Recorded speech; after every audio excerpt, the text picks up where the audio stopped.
Salut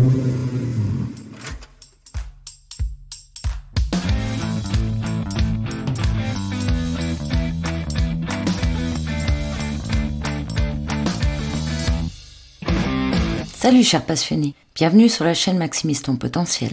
Dans cette spéciale, Joy te parle de la mallette du performeur. La mallette aide à optimiser ses compétences. Tu repartiras après l'écoute de ce podcast avec une méthode de préparation mentale évolutive. La mallette comporte 3 parties qui se construisent en 3 étapes. Elle permet d'améliorer ses capacités et de tendre vers son excellence. La mallette du performeur s'adresse à tous, pilotes, copilotes, responsables d'équipe, sportifs, chefs d'entreprise, toute personne. Les exemples comptés ici sont des expériences de pilotes, toutefois le processus est le même pour tous les aspects de la vie. D'ailleurs, dans Circuler, il n'y a rien à boire, cette anecdote est reprise de la page 23 du livre Rallye, anecdotes et histoires vécues. Prêt pour améliorer le pilotage de ton cerveau avec la réalisation de tes objectifs ? Tout comme Joy, tu trouves que tu stagnes dans tes résultats. Tu sais que tu as des lacunes sur certains points, certaines techniques, et tu bloques dans ta progression. Tu vois les autres exceller et tu te dis « Jamais je n'arriverai à faire cela ». As-tu aussi envie de passer à un niveau supérieur dans ton pilotage, dans ta concentration et dans d'autres aspects de la vie ? Ou encore, renforcer et augmenter tes capacités actuelles. Écoute ce qui suit et prends ce qui te parle. Et surtout, crois qu'en toi et expérimente. Dans le rallye des compétences, Joy te partage des exercices concrets pour t'entraîner à devenir plus performant. Avec l'aide de la préparation mentale dans les spéciales de la mallette du performeur, Joy te parle de son expérience et de comment faciliter l'optimisation de ses compétences et de ses capacités. Joy adore apprendre et s'améliorer toujours. Et toi, as-tu envie d'être meilleur ? La mallette du performeur permet d'être de plus en plus conscient de ses capacités, de ses points forts, des domaines qui nécessitent une amélioration et de découvrir de nouveaux potentiels cachés. En 2008, Joy, après s'être inscrit en Subaru Groupen au rallye de Suède, épreuve de championnat du monde, n'ayant aucune expérience en rallye sur neige et glace, et étant toujours à l'affût de s'améliorer, il décide de partir 3 jours sur circuit pour un cours de pilotage sur glace avec Anders Koulang.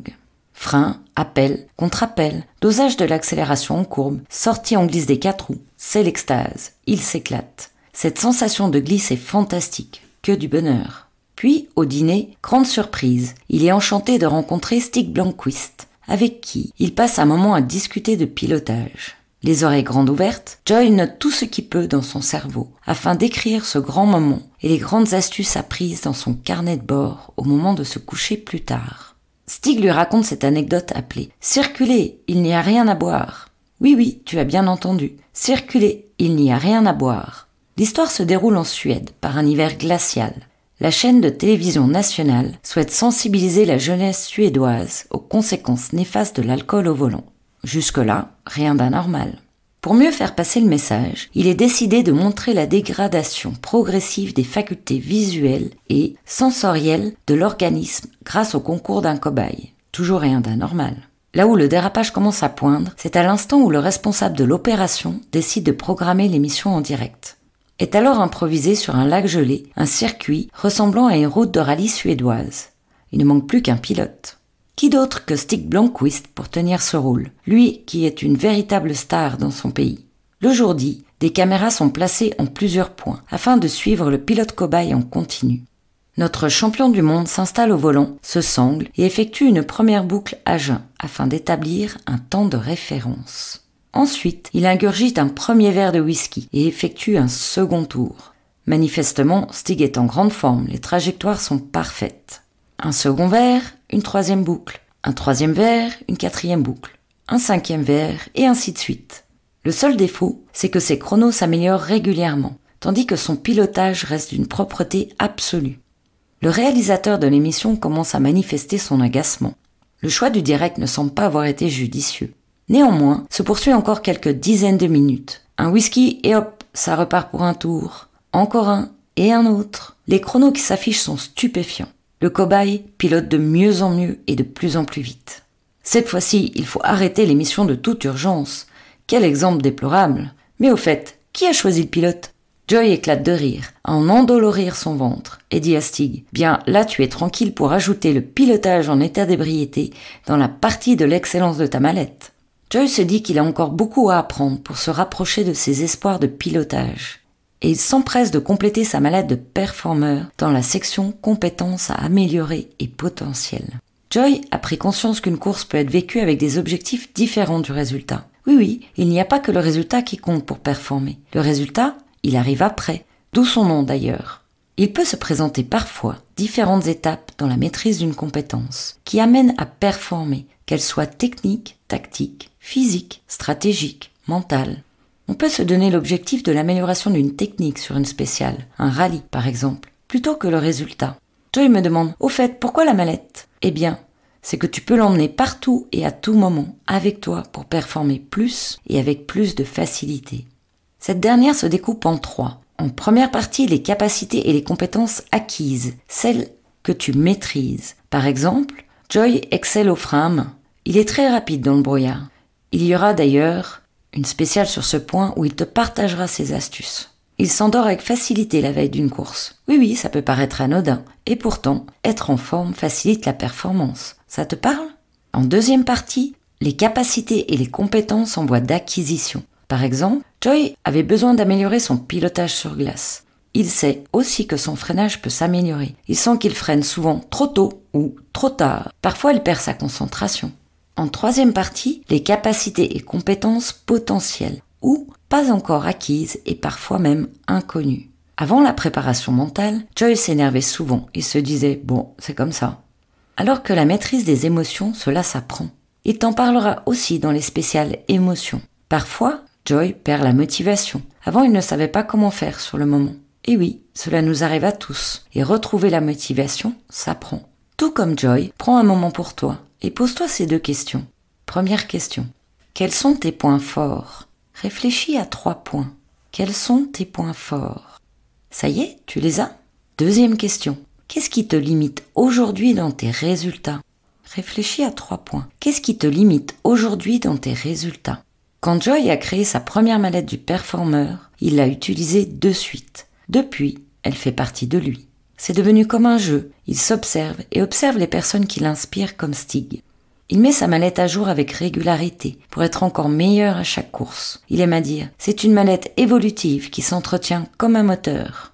Avant chaque compétition, Joy prend un moment pour lui et se pose la question « quelle partie de ma mallette me serait bénéfique d'utiliser si je veux gagner, si je veux progresser, si je veux gagner et progresser ?»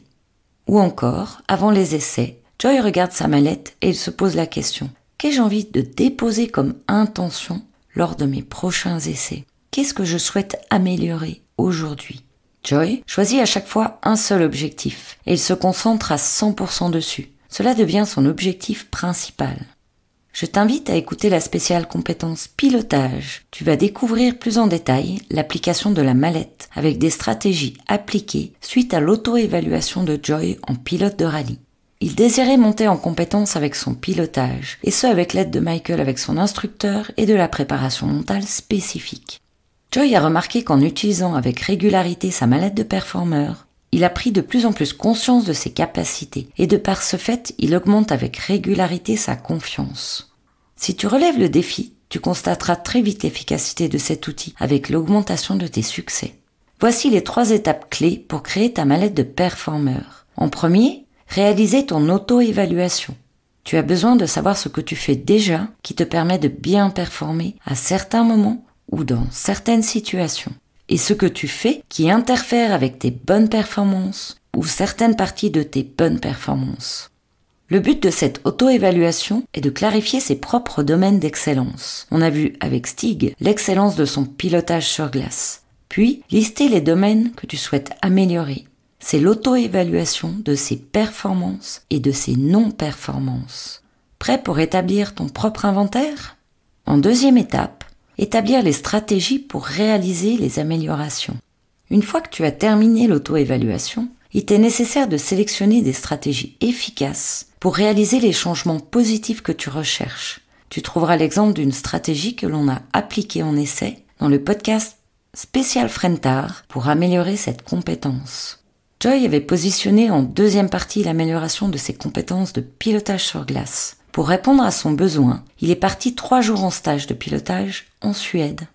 Dans la deuxième partie, on trouve le comment augmenter ses capacités techniques et mentales et les utiliser à son service pour tendre vers son plein potentiel. En troisième étape, découvrir ses potentiels cachés. Qu'avons-nous chacun à disposition que l'on a oublié ou que l'on ne connaît pas encore? Tout comme Joy, en écoutant les conseils de Stig, en pratiquant des exercices avec des métaphores personnelles, des pratiques de visualisation, tu peux organiser, par exemple, ta propre commode à tiroirs. Ta mallette du sportif, qu'elle soit mentale, émotionnelle, physique, a en plus le bénéfice d'entraîner ton mental, sans même t'en rendre compte.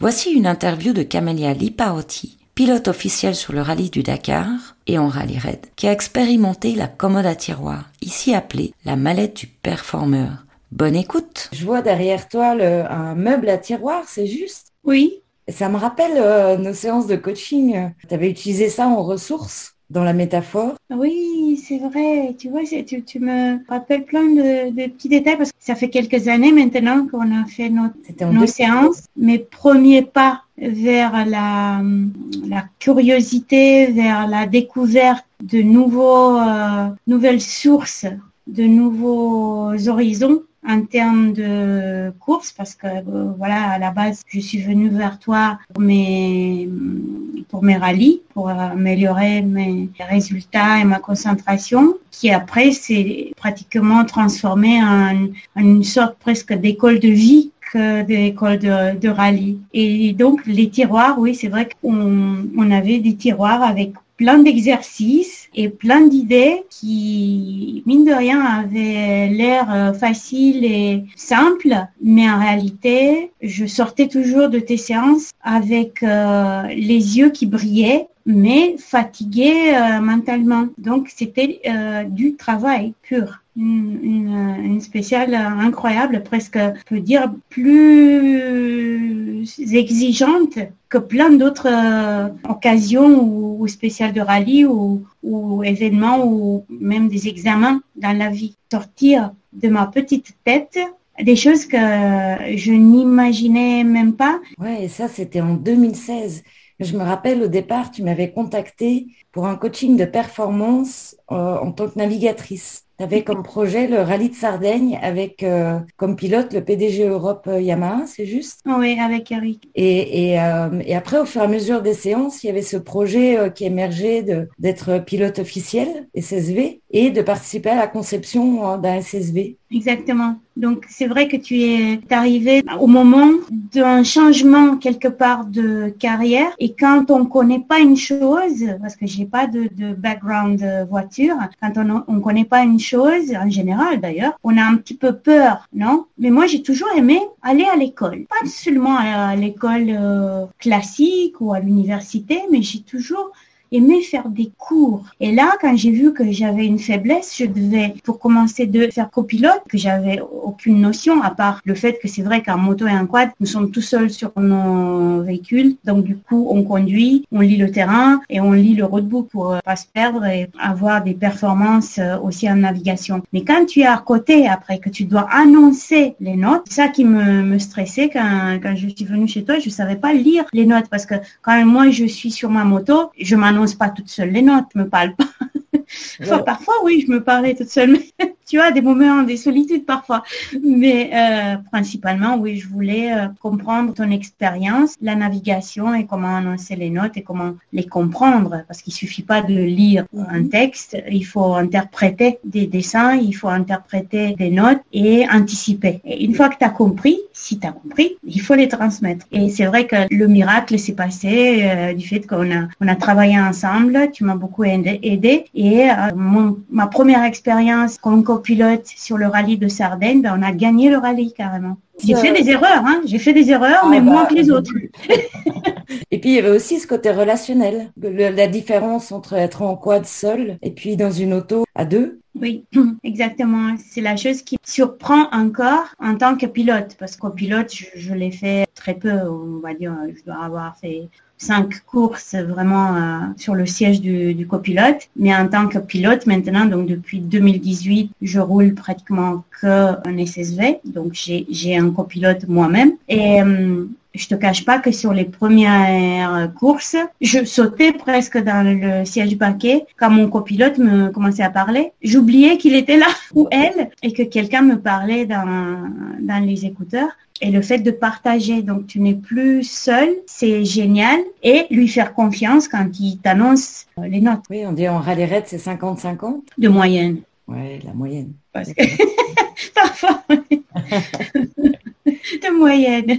Et alors, quel est le statut aujourd'hui? En termes de résultats, de conclusions après les séances qu'on a eues ensemble, il y a eu des effets à court terme, comme je te disais, en termes de navigation pure, de résultats, et des effets à long terme, comme la concentration, garder la concentration pendant toute une spéciale. Et quand je parle d'une spéciale en rallye raid et notamment sur le Dakar, on peut avoir des spéciales parfois de 600 km. Donc ce sont 600 km pour ceux qui ne connaissent pas la discipline. On n'est pas sur l'autoroute avec la musique et la clim. Nous sommes au milieu du désert, dans des pays inconnus, où parfois on parle pas la langue.